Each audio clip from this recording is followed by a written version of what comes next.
Asikhuleke. Baba wethu ongcwele, ekuseni phakamisela amehlami ezintabeni lapho usizo lwami luvela khona. Usizo lwami luvela kuJehova owenza izulu nomhlaba, ongekavume unyawo lwami lushelele, yena ongilondolozayo ngozelo ngalami.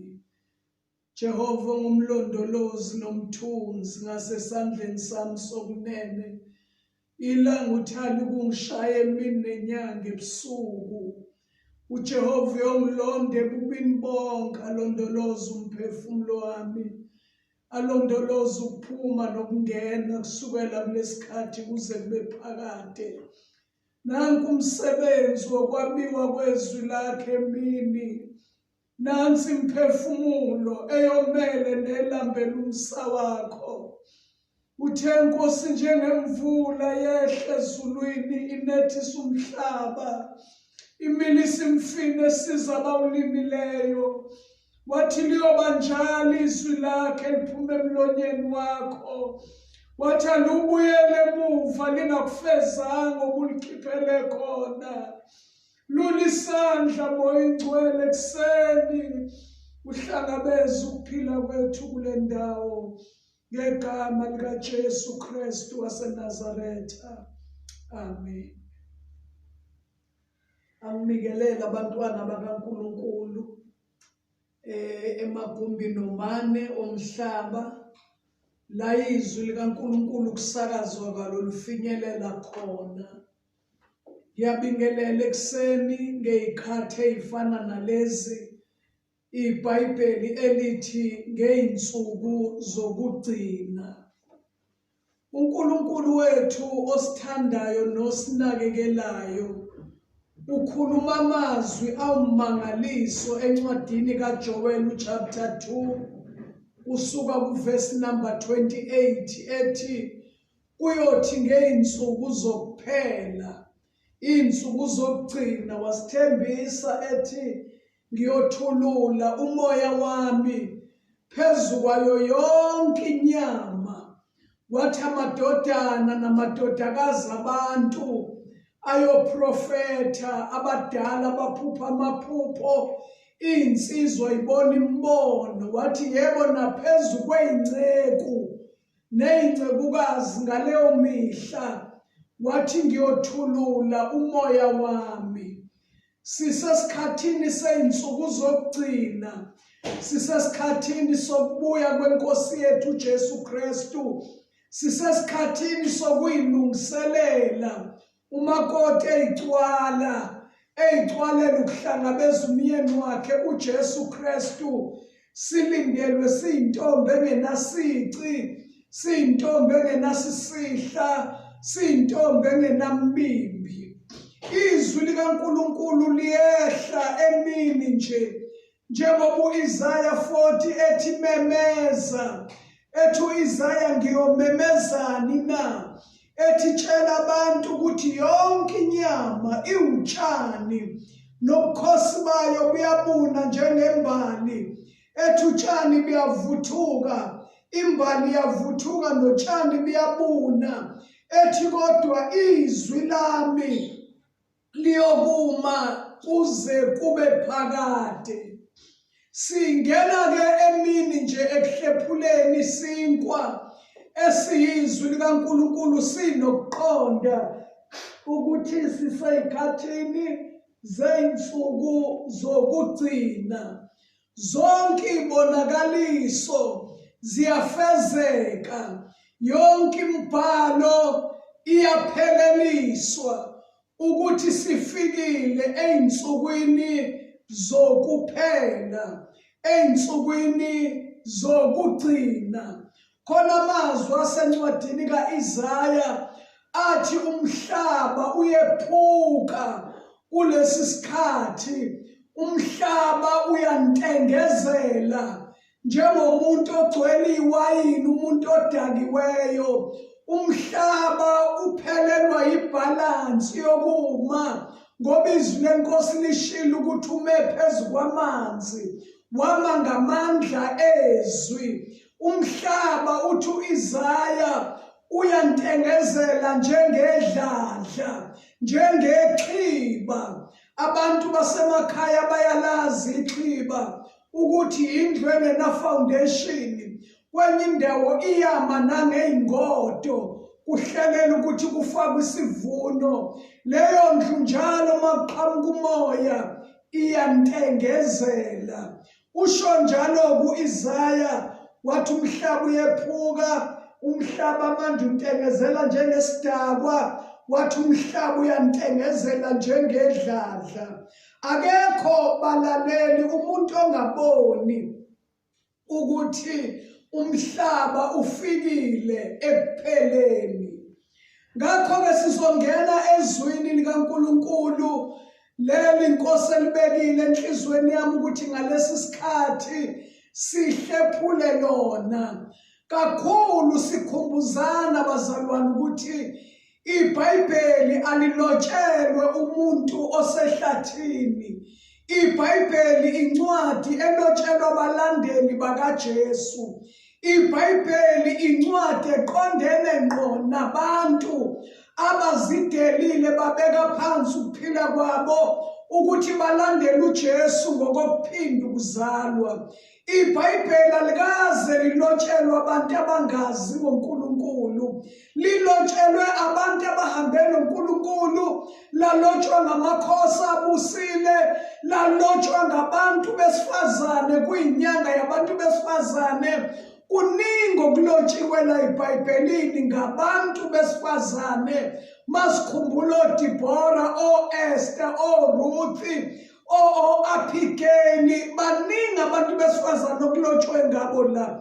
Bese beyoba baningi futhi eTestamentini Elisha la abantu besifazane nje belistiwe, ethi uPawuli naba basizana nami emsebenzini wokuhambisa ivangeli.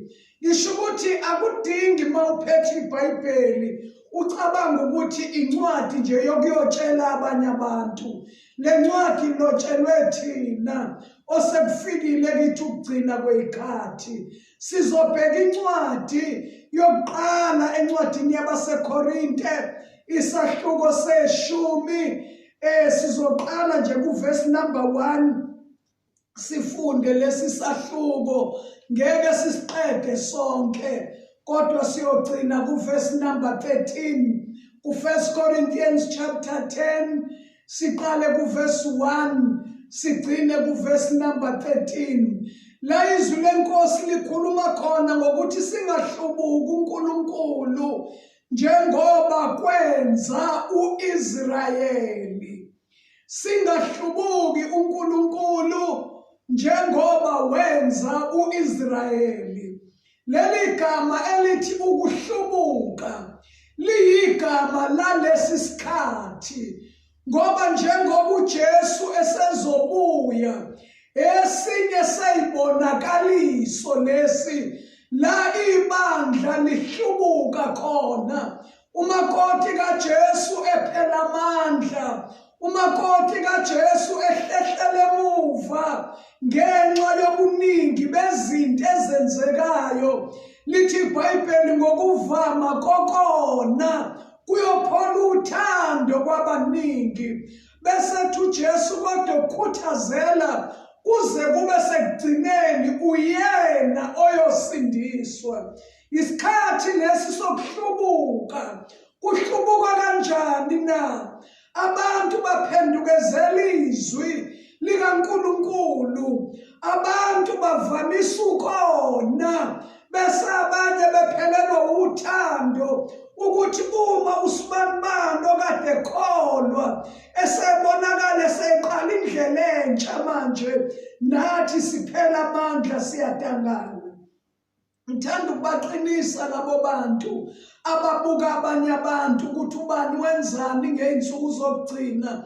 Uma-ke ubani ebhimba, ubani ebuyela ezweni, ubani ebuyela emasikweni ayesewalahlile, ngoba iBhayibheli lithe ngey'nsuku zokugcina kuyovama ukona. Ngiyanxusa bazalwane egameni likaJesu, yenza uJesu abe isibonelo sendlela yakho.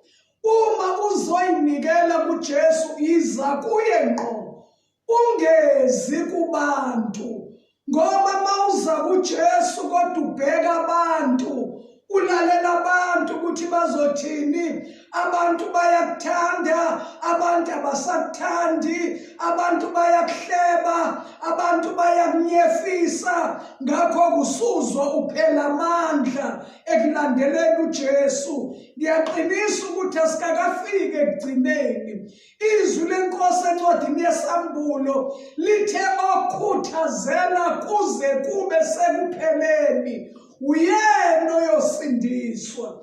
Ungakubheki kakhulu lokhu kusindiswa kwenzekile ngesikhathi uhlatshwa yizwi uphakamisa isandla. Kwakungena ngomnyango lokho, kodwa uhambo olwahanjwe abantwana bakwa-Israyeli besuka eGibhithe beye eKhenani, kuvela izinto endleleni, abanye bengabe besafika, abanye befela khona, njengoba sizozwa masifunda izwi leNkosi ukuthi indaba enkulu akusikho ukuthi uphumile eGibhithe. Indaba enkulu ukuthi usuphumile eGibhithe, uyafika yini eKhenani na? iGibhithe lethu esikhishwe kulo thina isono. iKhenani esiya kulo ukuphila okuphakade. Ngakho kudinga uqaphelisise ithuba olamukele eNkosini emva kokwamukela uJesu, ukuthi uhamba kanjani uzuyofika ekuphileni okungunaphakade. Asifundeni amazwi alotshelwe thina kuvesi number 1 lithi, ngokuba angithandi bazalwane ukuba ningazi ukuthi okhokho benu bonke babe phansi kwefu, bonke badabula ulwandle, bonke babhabhadiswa kuMose efwini naselwandle, bonke badla kudla kunye komoya, bonke baphuza kuphuza kunye komoya, ngokuba baphuza edwaleni lomoya elabalandelayo, idwala lelo lalinguKristu.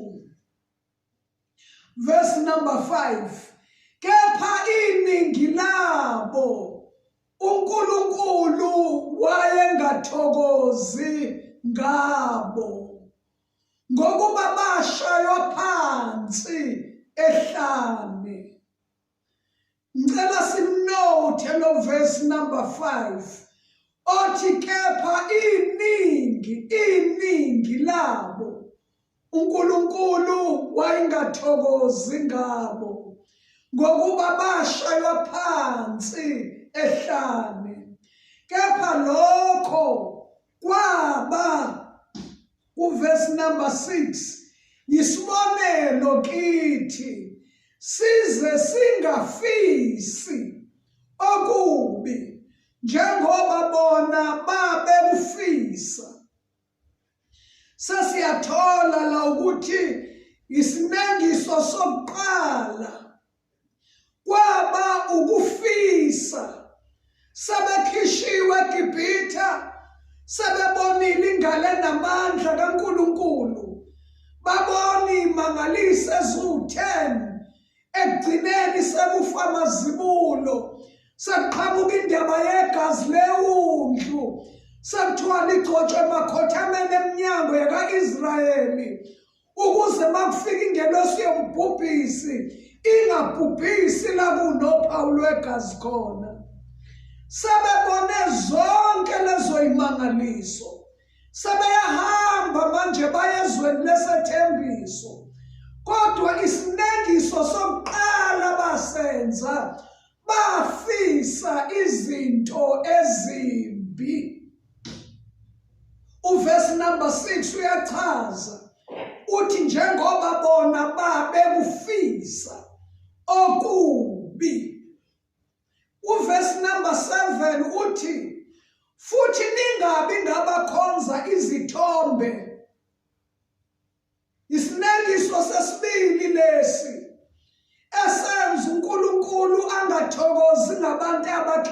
befile ezonweni, uma sebehlehlela emuva bebuyela kuyokhonzela iy'thombe, bebuyela kuyokhonzela imimoya yabafileyo, bebuyela ukuyokhonza iy'thixo, kodwa bewabonile amandla kaNkulunkulu abakhiphe ngengalo enamandla eGibhithe.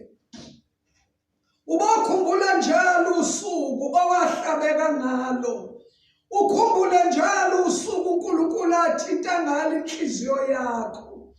Ungahlehlele ekubhujisweni, ngoba izwi leNkosi lisixwayisile thina lithi asisibo abokuhlehlela ekubhujisweni, kodwa singabokuqhubeka kuze kuyovela ithemba abendulo abalibheka laze lavela obala.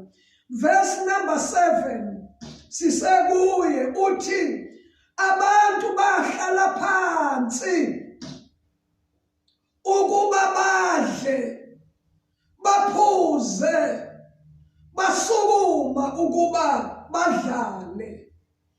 Isinekiso lesi sesithathu esenza uNkulunkulu abantu abahlengile ngegazi lakhe elinqabileyo, kuthiwe phakathi nendlela wayengasathokozi ngabo abaningi. Okokuqala bafisa izinto ezimbi, okwesibili babuyele emuva bayokhonza iy'thombe, okwesithathu lithi iBhayibheli bahlala phansi, badla, baphuza, base beyasukuma ukuba badlale. Unumber 8 uthi futhi singenzi ubufebe. Isinekiso sesine lesi, singenzi ubufebe, njengokuba abanye benza ubufebe, bafa ngalusuku lunye, abayizinkulungwane ezingama203, 2003. Labo bantu bafa ngalusuku lunye, laba akabagila isono sobufebe. iBhayibheli likubeka ngokuthi bafa bona instantly.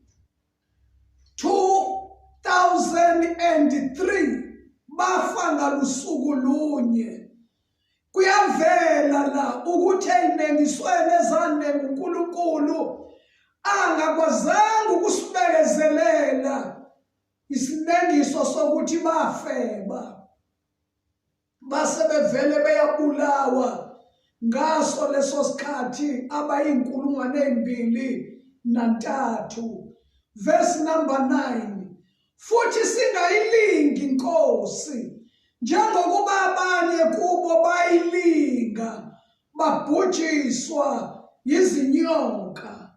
Verse number 10, ningakhonondi njengabanye kubo bakhonona babhujiswa ngumbulali. Verse number 11, kepha lezi zinto zabehlela bona kube yisibonelo kulesi kwakulotshiweyo ukusiyala thina osekufikile kithi ukugcina kwezikhathi. Verse number 12, ngakho-ke osuke ethi umi akaqaphele ukuba angawi. Verse number 13, anifikelwanga ukulingwa okungenjengokwabantu, kepha uNkulunkulu uthembekile, ongayivuma ukuba nilingwe ngokungaphezu kwamandla enu, kepha oyakuthi kanye nokulingwa. Uverse number 13, uyakuthi kanye nokulingwa enze indlela yokuphepha nize nibe namandla okukuthwala. Sesikhulekile Sicela umoya ingcwele ambule imfihlakalo yenhliziyo kaNkulunkulu ngalelizwi. Sifunda la ngabantwana bakwa-Israyeli sebephumile eGibhithe bahamba indlela ehanjwa amaKristu esuka ezonweni ephikelele ekuphileni okuphakade, ehlangana nezimo phakathi nohambo olungadingi lumshintshe isimo, sishintshe umntwana kaNkulunkulu. Masikhumbula ngenkathi uDanyeli ethandaza njalo ewumthunjwa ezweni laseBhabhele, iBhayibheli lami lithi wayevula njalo ifastela lakhe kathathu ngosuku ebhekisa amehlo akhe eJerusalema, lapho kwakuyikhaya lakhe khona, ekhuleka kuNkulunkulu wakhe. Noma sekufika isimo esihlangana nanamuphi umntwana kaNkulunkulu osuka ezonweni eye ekuphileni okuphakade ezulwini kubo kwaJesu, lapho siya khona sakuvuka izimpi zombango nomona. Sabethi naba asebenza kanye nabo embusweni baba nomona ngendlela yakhe, ngoba izwi lenkosi lithi uJehova wayenaye. Yonke into ayeyenza uDanyeli wayenza ngokuhlakanipha, eyenza ngogcobo lukamoya, eyenza ngobumnene. Ayikho into akayenza yasoleka. Manje-ke abantu ayenabo bavukwa umona, baye enkosini sebeqedile ukucheck ukuthi yini abangayithola bambeka icala ngayo. Kwasho ukuthi akutholakali lutho. Ekugcineni-ke basebethi ngeke singalitholi iphutha uma siyomphenya ey'ntweni ey'qondene noNkulunkulu wakhe. Kunjalo nje empilweni yomKristu, uma ungatholakala ezonweni, ungatholakala ey'ntweni ey'khuzwe yizwi likaNkulunkulu, uhlaselwa kukho ukukholwa kwakho. Into eyenza ngikhowuthe la mazwi ukuthi umoya ingcwele uyakubeka enhlizweni yami ukuthi noma uDanyeli esezwile ukuthi sekulotshwe umbhalo ngaye othi nje oyotholakala ethandaza komunye uNkulunkulu ngaphandle kwesithombe sikaNebukadneza okuthiwa kuthandazwe kuso for 30 days, uyophonswa emphandweni wey'ngonyama zimudle. Ngithanda amazwi kuleso sahluko sikaDanyeli esithi, bazalwane, nina enilandela uJesu esezwile wenza njengakuqala. Akashintshwanga isimo sokuthi angishintshe manje ngithandaze ngasese, angishintshe manje-ke ngiyokhuleka esithombeni ukuze kudlule no 30 days omisiwe sengikhuleka nami esithombeni ukuze ngingafi, ngingabhubhi. Izwi lenkosi lithi esezwile ukuthi umbhalo ulotshiwe ngaye, kodwa wenza njengakuqala. Akube njalo kumaKristu, ngoba kukude la sisuka khona, kuseduze lapho siya khona. Njengoba sikhuluma ngokubuya kwenkosi uJesu, yiqiniso ukuthi noJesu akalwazi usuku nengelosi azilwazi. Akekho umuntu olwaziyo. Inkosi uJesu ithe uBaba kuphela owaziyo usuku nehora, kodwa kwathiwa ibandla alihlale lilindile. Akuthi-ke makuvela izinto ey'phambanayo nendlela yakho, ungashintshwa isimo, wenze njengakuqala. Nanka amazwi la u-Israyeli ehamba eya ezweni athenjiswe kulo. Kuthiwa laba bantu bonke babe wabonile amandla kaNkulunkulu, bebonile isandla bakhishwe ngase eGibhithe.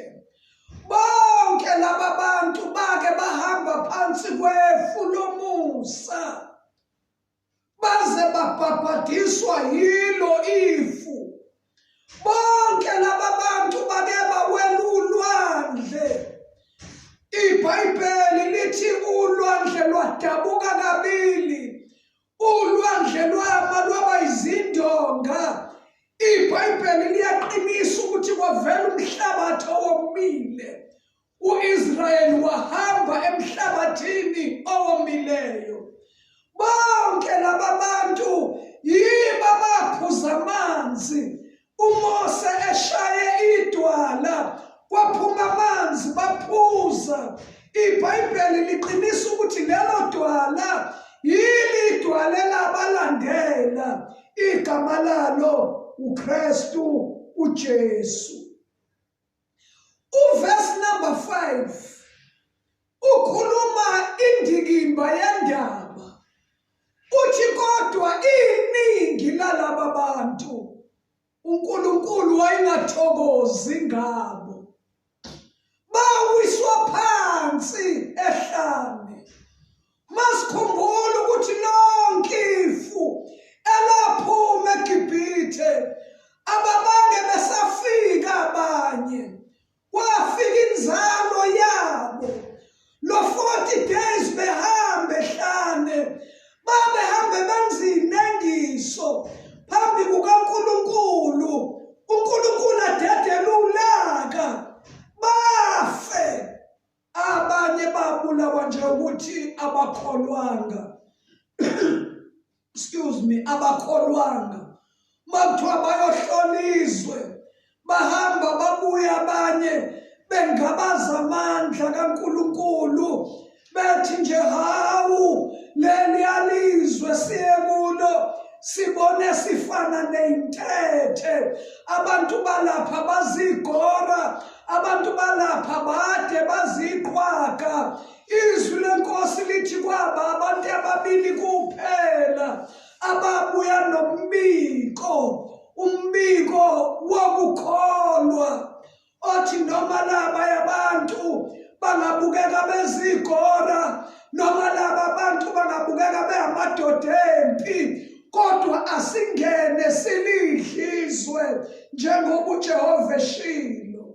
Babuya nombiko wokukholwa. uJoshua noKalebu babuya nombiko wokukholwa.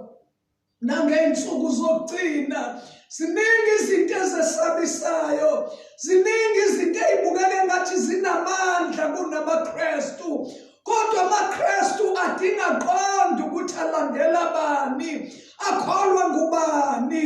Uma lithi izwi lenkosi ubani onqoba izwe? Uma kungesiye nje okholwa ukuthi uJesu Kristu uyindodana kaNkulunkulu. Athi uJohane lokho kuyinqobo enqobe izwe ukukholwa kwenu. Noma yiziphi izimo ezingabukeka zinjengamadlambi agubhayo asonga ukukugwinya, kodwa ubamba umyalezo wokukholwa ukuthi ubani onqobayo izwe uma kungesiye okholwayo ukuthi uJesu Kristu uyindodana kaNkulunkulu. Lithi iBhayibheli iningi labo uNkulunkulu wayengathokozi ngabo. Sichazile sisafunda la ukuthi yini eyenza uNkulunkulu angathokozi ngabo. Bafa abantu ehlane. Uverse number 6 uthi lokhu kwaba isibonelo kithina osekufike ukuthi ikhathi zokugcina. Uma kukhulunywa ngale ncwadi kukhulunywa ngokuthi iningi labo uNkulunkulu wayengathokozi ngabo. Yiqiniso ukuthi nangalezi insuku zokugcina baningi abantu abalandela uJesu, baningi abantu abasindisiwe ngokusho ngoba bamamukela uJesu, baningi abantu abahamba lolu hambo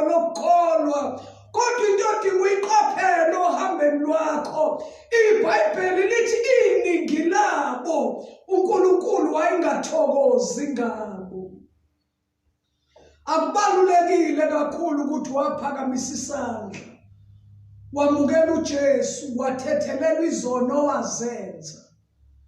Akubalulekile kakhulu, akukunika igaranti yokuthi uzongena ezulwini, uzofika la siya khona, ngoba indaba enkulu iphakathi kokuphuma ezonweni uze uyofinyelela ekuphileni okuphakade.